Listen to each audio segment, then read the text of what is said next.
Today, in climbing movement science, we're going to tackle how to choose the right language cue for the situation and the skill you're trying to improve. In our previous episode, we covered how language influences skill by directing attention and shaping the information you pick up from the climb itself. That information changes how you move and execute skill. We also covered different types of language cues: external cues, internal cues, somaesthetic cues, and holistic cues and metaphors. The type of cue you use shapes attention, which can change how skill is expressed. I'll be using the Every Story Has Two Sides paper to discuss these ideas. Information for the paper is shown below. So let's go ahead and go down to our first point about, say, like how cues, okay, can be changed depending upon the situation. Let's put it like that. So the first thing that this paper talks about is focus distance, and so distance would be like how far the cue is from you. So originally, when we talked about, say, like external versus internal cues, let's talk about getting your hips tight to the wall. Getting your hips tight to the wall. Technically, this is kind of a hybrid cue, but the emphasis right now is on hips. So you focus internally on the hips, but there is a little bit of that external element, the wall itself. So if you just say hips tight, that's an internal cue, excuse me.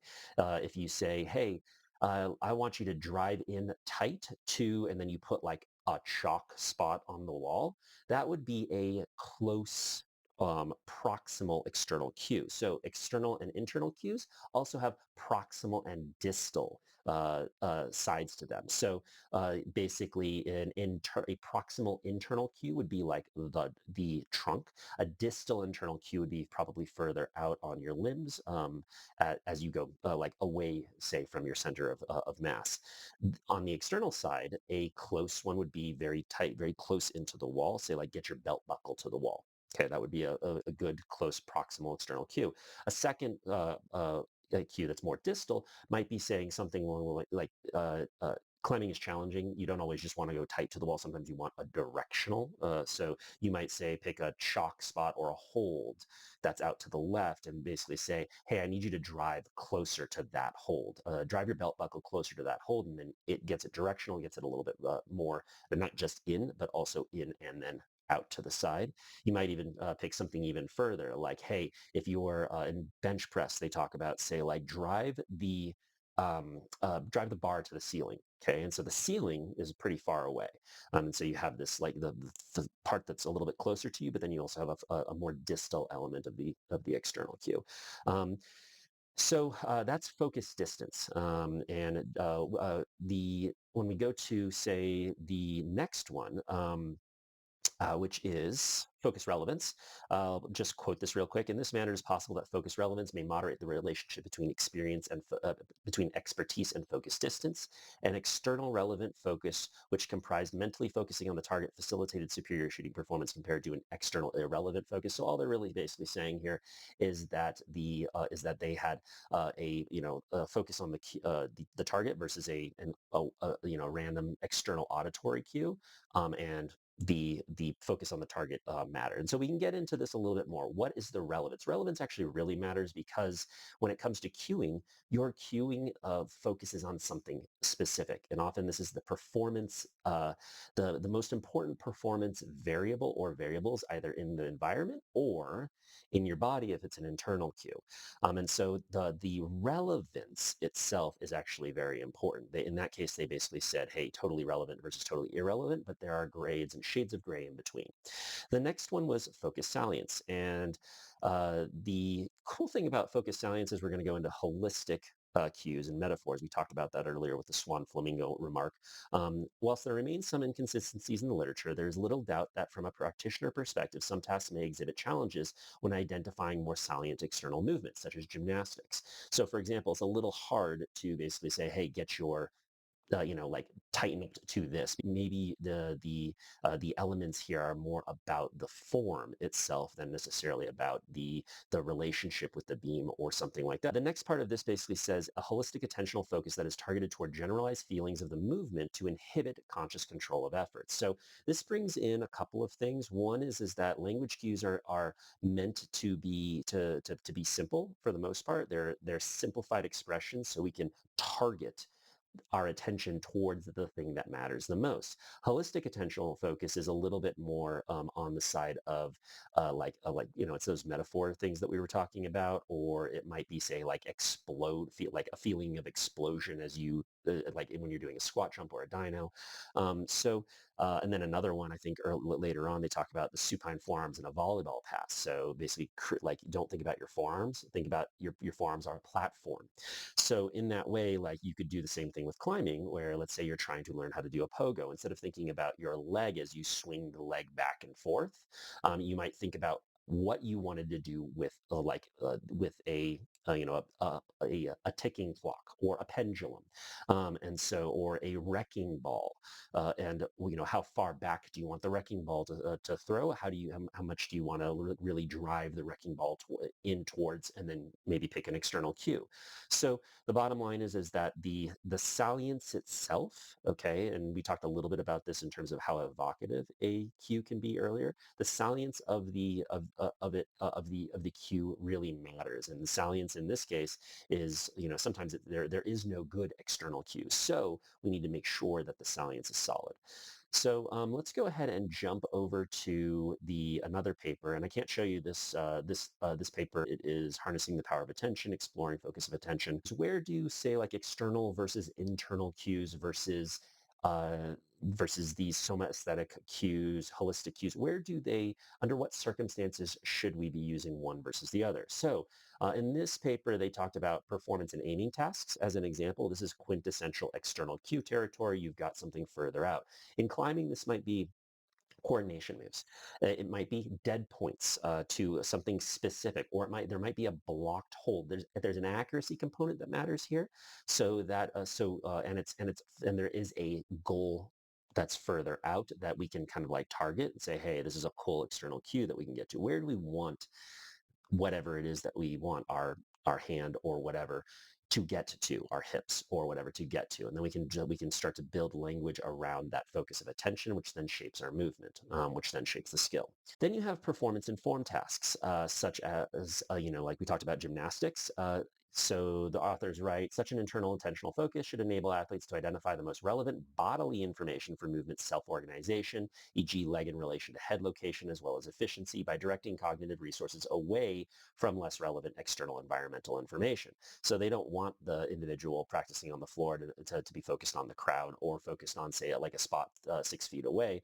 Maybe it has something to actually do about how the limbs are interacting with one another. Now in climbing, we kind of want both. There is an emphasis of impacting some part of your body in relation to the environment. Climbing and climbing, the performer and the environment, the hold interaction, the wall angle, all of that really matters. Hold orientation, the geometry of the hold, the distance between holds, the relationships between holds. All of this stuff matters in climbing, but so does, say, getting one point of your body over and into one hold, putting pressure through that hold, being able to create a relationship of pressures between X and Y hold, whereas your center of mass during which part of the movement, all of this stuff kind of matters. So it's feasible to kind of like think about this as, hey, like there is certainly an internal side of this that we need to take into account, even if we're not necessarily always trying to internally cue. The next situation is endurance, strength, and power tasks. They write, the adoption of either external, e.g. shortest path through the environment, or upward motion of the dumbbell, or holistic foci of attention, i.e. feeling of the movement as a whole, may be desirable for optimal performance in endurance tasks, strength weightlifting, one rep max performance, that sort of thing. If I kind of like draw your attention to page O2 over here, for tasks that require coordination of greater degrees of freedom, e.g. a snatch and weightlifting, then it is argued that a proximal external focus that is better aligned with technique may be more appropriate for novices. So it's kind of interesting. We have a skill element here. Novices doesn't necessarily mean climbing 5'8". It might mean you climb 5'14", but you're not that great at slab, or the balance-oriented skill. So in this case, this might actually help us at an earlier stage of learning. And then the final one, I'm switching again between papers. One paper I can show you, one paper I can't. Modification of technique and long-term development. And then this is really where we're going to spend like maybe in the next minute or so. Focus of attention produces the change in technique may be different to the usual focus adopted for optimal performance. So in other words, at what point in the skill continuum does it matter? We talked a little bit about that with that last quote. In weightlifting, maybe you want novices associated with the snatch to be able to use a proximal external focus, something that's a little bit closer in rather than a distal external focus. And then the authors of the paper on myths of sport performance say, firstly, in instances where a task usually performs optimally with an external focus, such as aiming or power, but communicating the required technical changes to an athlete without referring internally to the body is impractical, then somaesthetic awareness cues may be the richer option. Same thing with holistic cues. Importantly, and we're back to the paper, once the desired technical changes are beginning to take place, coaches should endeavor to move away from temporary internal cues towards those external cues. So just wanted to kind of point that out. Now I'm going to go ahead and move us forward on this same topic to two different approaches for changing technical behavior and refining technical behavior. So the first one in the yellow, you can see this here, is Toner and Moran. They proposed a functional somaesthetic awareness for correcting bad habits. They advocate switching between what they term more reflected and unreflected modes of bodily awareness. So think of an attempt, a climbing attempt. You're about to, you're on the floor, you're resting just before a boulder or before a route, and you start to be more reflective. These could be more internal cues. They could be somaesthetic awareness cues, feelings of pressure, that kind of thing. You might be focused on more elements within the movement itself. Here, soon as you start to walk up to the wall, we switch to the less reflective modes of awareness, those external cues and the simple cues. So we take a little bit more from the brain and we push it away so that we're basically reducing the cognitive load and allowing movement to organize a little bit better. That's the Toner and Moran approach. And then from there, they also talk about something that this is in the green area. Uh, Carson and Collins, their nonlinear 5A model. They basically talk about analysis, awareness, adjustment, re-automation, and assurance. And in that second part, awareness, they talk about how you might need to de-automate prior to technical corrections being made. Let's say you've got a movement that it's very simple.